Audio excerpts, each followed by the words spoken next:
Hello and welcome to another episode of Open and Shut Book Reviews. My name is Ken. Thanks for joining me tonight. And this time we're going to be talking about Stephen King's latest novella called Elevation.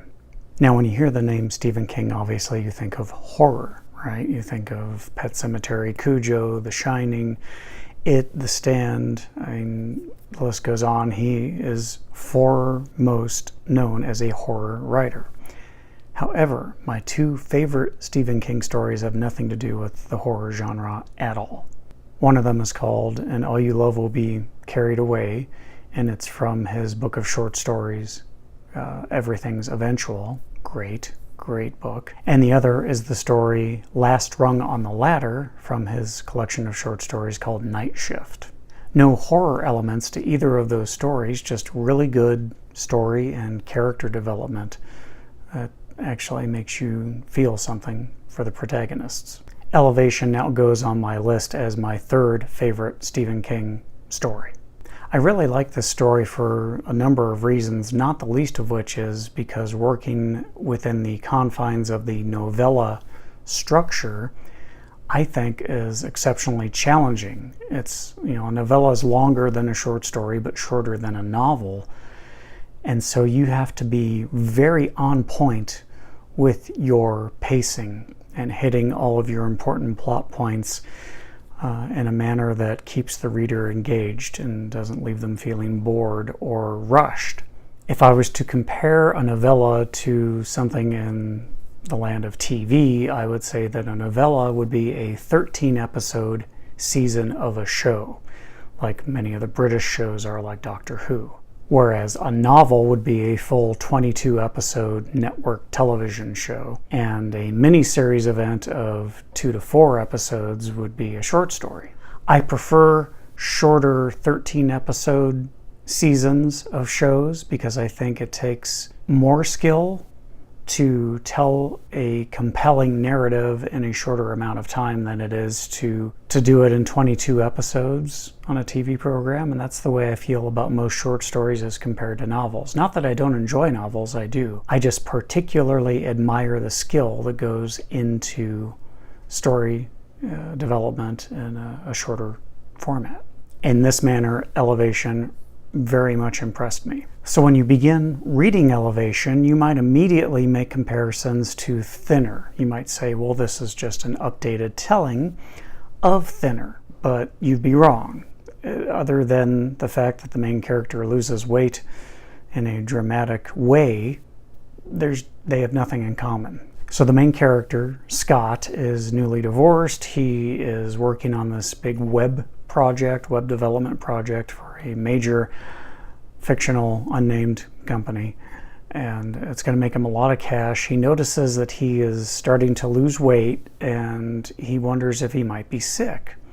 But he doesn't have time to be sick. He has deadlines to meet, and this is his shot. This is his big chance to just land a ludicrous amount of cash for this web development project. He's also very reluctant to see his normal general physician because there's an abnormality with his weight loss. I'm not going to tell you what that is, but needless to say, it's strange enough that he doesn't want to go to his normal doctor. So yeah, he doesn't want to do that. So he goes to a retired doctor there in his community in Castle Rock. The story takes place in Castle Rock, which is a very familiar setting for anyone who has been reading Stephen King for any length of time. And the guy is everyone calls him Doctor Bob, even though he hasn't actually been a practicing physician for about 5 years when you meet him in the first chapter of the book. So the main character is dealing with his rapid weight loss,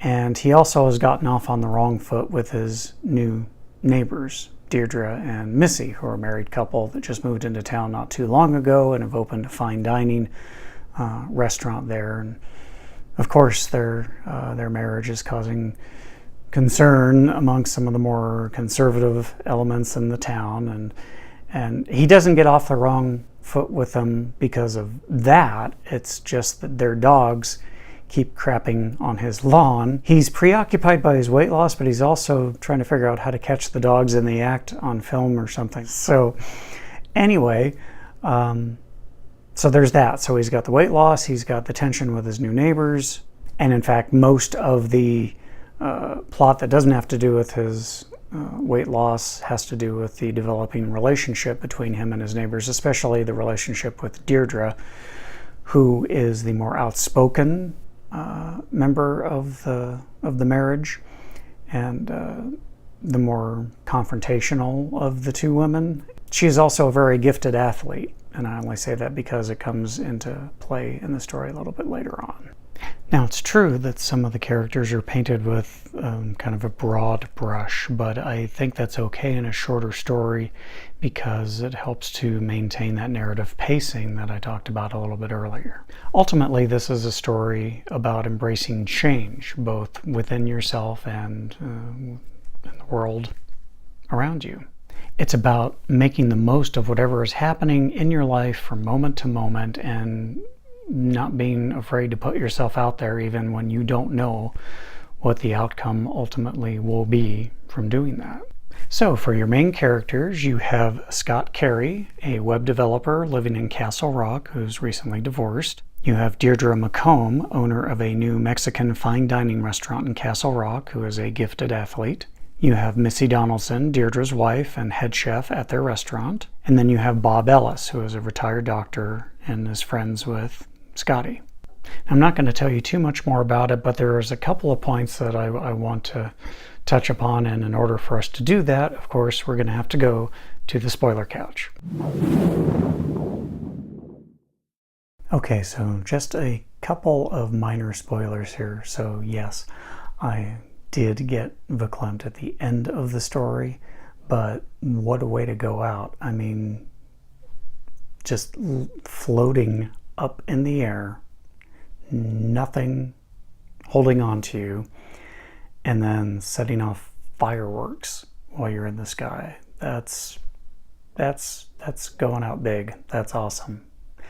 And you know, the ending's ambiguous enough that you don't know if something mystical happens to him and maybe he doesn't die and actually, I don't know, goes to another dimension. Who knows? It's left open-ended, I think, for a reason, for each reader to take what they will from the ending. But that was very cool. I liked that part a lot. I love that his cat is named Bill D. Cat. Hello, Bloom County. Yeah, it's been a while. I thought that was hilarious when he was floating around in the air vent, you know, the heater, I don't know if it was the heater or the AC that came on, and just kind of blew him a little bit off course, and he almost wasn't able to get down the stairs. That was funny, because you don't think of something like that, but yeah, that totally would happen. I also love the turkey trot part where he is just running and he's blowing past all these really young, in shape guys that were flipping him shade earlier in the race. And come on, everybody wants to be able to run like that. Everybody who's ever run wants to run as fast and as almost effortlessly as he managed to do.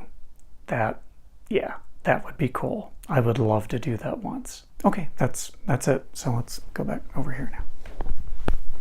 As far as who would I cast for the movie of this book, there's an actor named Steve Pemberton who was in an episode of Doctor Who in David Tennant's tenure called Silence of the Forest of the Dead, Silence in the Library.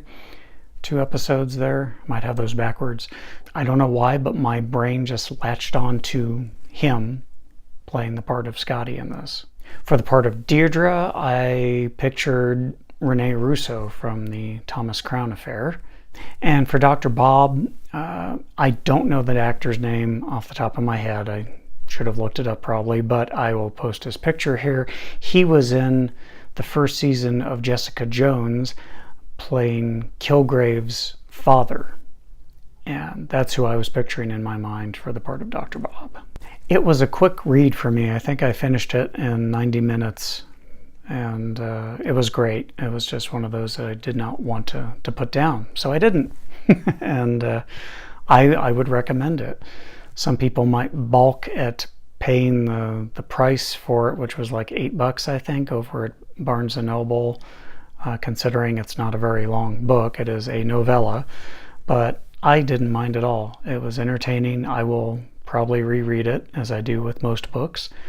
And yeah, it was worth my time and worth my money. And if you are a Stephen King fan at all, then I would say get this. It's good. So that's all for this week. Thanks for joining me. If you have any questions for me, or if there are books that you would like me to review, I now have a dedicated email address just for this channel. It's ken@openandshutreviews.com. Go ahead and message me there and we'll see what we can do for you. As always, thanks for joining me. Until next time, I'm Ken McKim. You take care and read more books.